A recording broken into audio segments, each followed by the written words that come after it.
Thank you all very much. Thanks for coming today. Thanks for your warm welcome. Thanks to the leaders here who represent industry and compassion for your important commitment to promote an ethic of service in our nation, to encourage your employees to serve something greater than themselves. You know, this is a really, really strong nation we have. We're strong militarily, but that's not our greatest strength.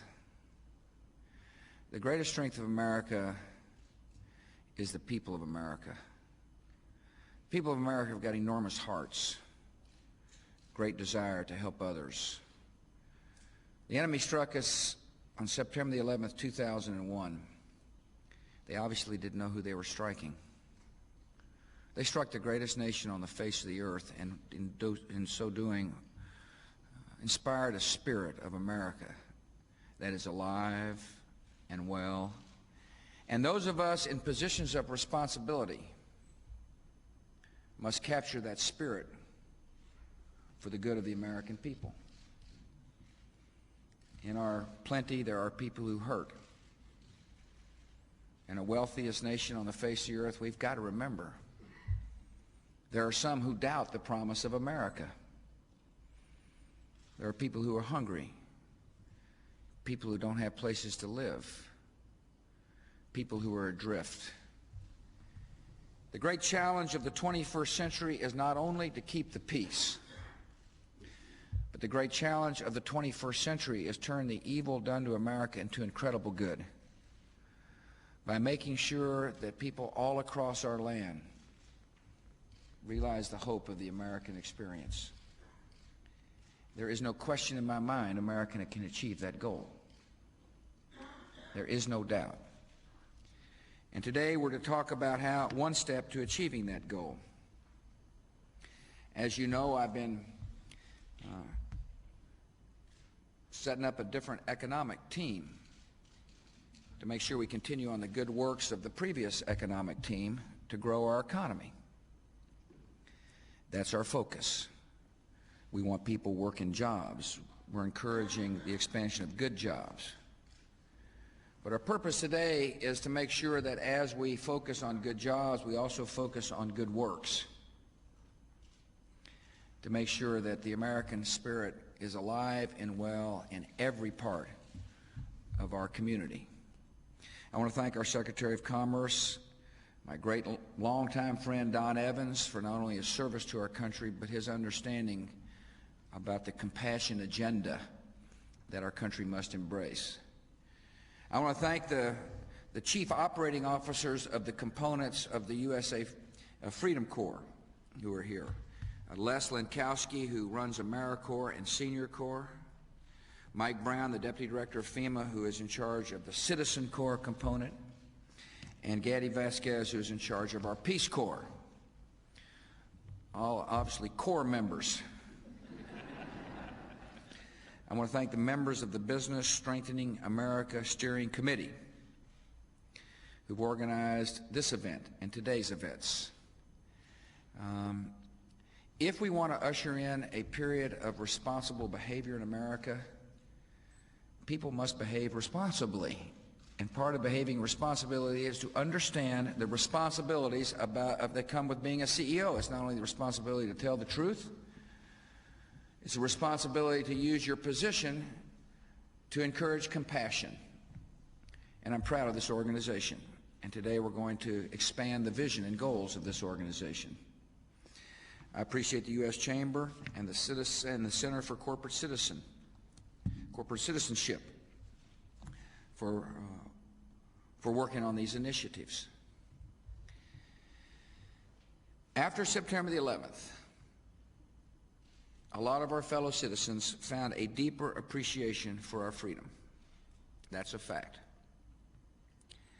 A lot of people began to take a look at their lives and realize that values of service are really important. values of faith and values of family and values of service to their country. They realize that serving something greater than themselves is a part of being a patriotic American, that patriotism was being redefined in a positive way. And millions are now responding to the call to service in all kinds of ways. Volunteering in a soup kitchen. Something dear to my heart and Laura's heart is mentoring of children, to not only teach them how to read, but make sure that they understand that there is love in our society. People are working in schools and libraries and police departments and hospitals. We got great hearts in America, but a lot of folks don't have the time to serve, and that's what we're here to discuss today. They would like to be spending more time helping people in need, but they got a job to do. They got to show up for work so they can put money on the table. And when companies support volunteer service, it's important for the CEOs and the COOs and the board of directors to understand when you support volunteer service and provide time, you really unleash the heart of America. And the firms represented here are doing just that, and I want to thank you for that. I want to thank you a lot. The business Strengthening America is led by corporate leaders who understand the need to encourage volunteer service. Companies that are part of the business Strengthening America are making fundamental and institutional changes to support service to our country. Businesses are offering paid leave for employees who volunteer in their communities.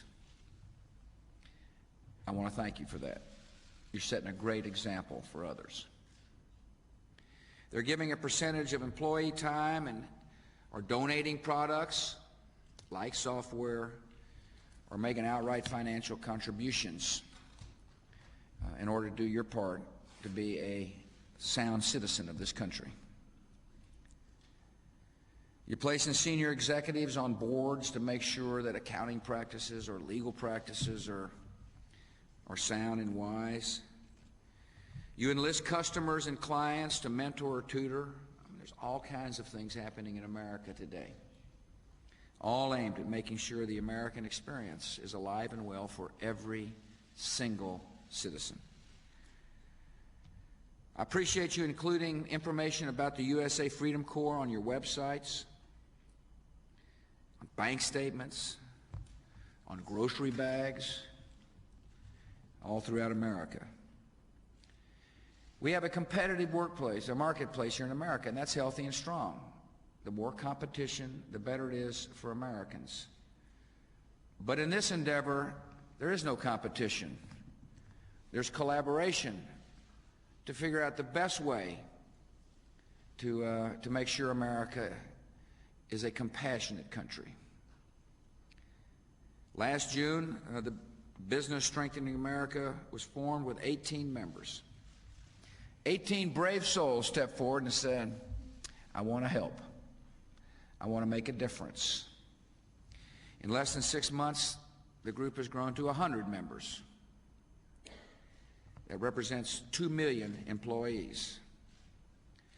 That is a major division in the Army of Compassion. Today, the Business Strengthening America is launching an effort to increase the membership to more than 500 companies by next June. We're going to do so to encourage membership starting today.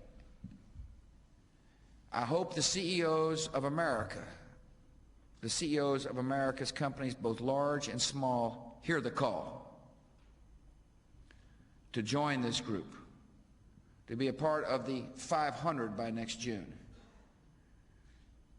It is essential that you understand the call to service extends to you as well. We're going to have regional conferences in cities across our country to continue the momentum of a cultural shift to service. The amazing thing is, I think when a company representative talks to these leaders who have been involved in this project, you'll find that when you show concern, it helps your customer base. It helps employee morale. It sends messages into the community in which you exist that you're more than just a capitalistic enterprise. You're a capitalistic enterprise with a strong conscience. You'll find that employees walk a little better down the halls of your companies when you've encouraged them to help a neighbor in need. There's nothing like giving a little bit of yourself to enrich your life, and when a person's life is enriched, so is the company as a whole. A lot of people talk about building loyalty in the consumer base, your customer base. It's amazing what happens when you serve something in need in terms of building loyalty. There's nothing like building loyalty by helping somebody in need. Acts of service are supported by businesses, yet they're obviously performed by people. People must lead, and today I was pleased to see that after this meeting, folks in this room will set an example by going to build a playground in Washington, D.C. Take your muffler. Donnie Evans and members of my staff did the exact same thing. All of us have a responsibility to do more than just talk it up. We've got a responsibility to actually perform and do the deed itself, and I encourage members of my administration to do just that. And our Secretary of Commerce set the example for members of my cabinet. The business Strengthening America is a part of a new culture of service. USA Freedom Corps is providing information to millions. John Bridgeland, who runs our office, has done a fabulous job of using modern technologies to spread the word. Technologies that say, if you want to volunteer, get on the web page, and here are the opportunities close to your house. Now, we really got thousands of opportunities for people, for the individual to show up. And people are responding. Nearly 118,000 individuals have contacted the Peace Corps for applications since I put out the call. That's a lot. We not only encourage service at home, obviously through the Peace Corps initiative, we encourage service abroad as well. You see, the interesting thing about this country, which sets us apart from the terrorists, for example, is we say every life matters. Everybody counts. Everybody has worth. In contrast to Al-Qaeda type killers, they don't say everybody has worth. They believe only a few matter. But America says everybody counts, no matter if you live in America or elsewhere, and Peace Corps is going to spread that gospel and spread that message and make sure that people have got the benefits of freedom available for them, just like we have it here at home. The Senior Corps and the AmeriCorps are expanding mightily under Les's leadership. They're doing a lot to work to mentor and clean parks and take care of the elderly. Listen, part of making sure America is a compassionate place means acts as simple as walking into a shut-in's home and saying, I love you, on a regular basis. We're not talking about, great acts of courage in order to change America. We're talking about simple acts of love. 246 Senior Corps councils have been formed. Outlets for people to express their concern about the future of our country. These happen to be formed to respond to a disaster of any kind, including a terrorist attack. But it's healthy for a community to provide outlets for folks to show up and say, I want to be a part of a disaster response team. Doctors and nurses are joining what we now call the Medical Reserve Corps to help communities with major emergencies. Volunteers are at police and fire departments now. In other words, the call is being responded to, and I want to thank the American people Each of the activities that we talk about at the USA Freedom Corps or through this organization will touch a life and strengthen the country. And the important thing that we're doing today, I hope, and I know you all hope, will send a clear signal to our young that serving something greater than themselves in life is a part of the American experience. I hope that people who are interested in serving America log on to the usafreedomcorps.gov website or call 1-877-USA-CORPS. It'll give you a chance to be a part of the Army of Compassion. You can find ways in which you can serve this great nation. You can be a part of making sure the American experience is strong and alive and well all across the greatest country on the face of the earth. Thank you all for your compassion. Thank you for your care. Thank you for your leadership. May God bless your works, and may God continue to bless America. Thanks for coming.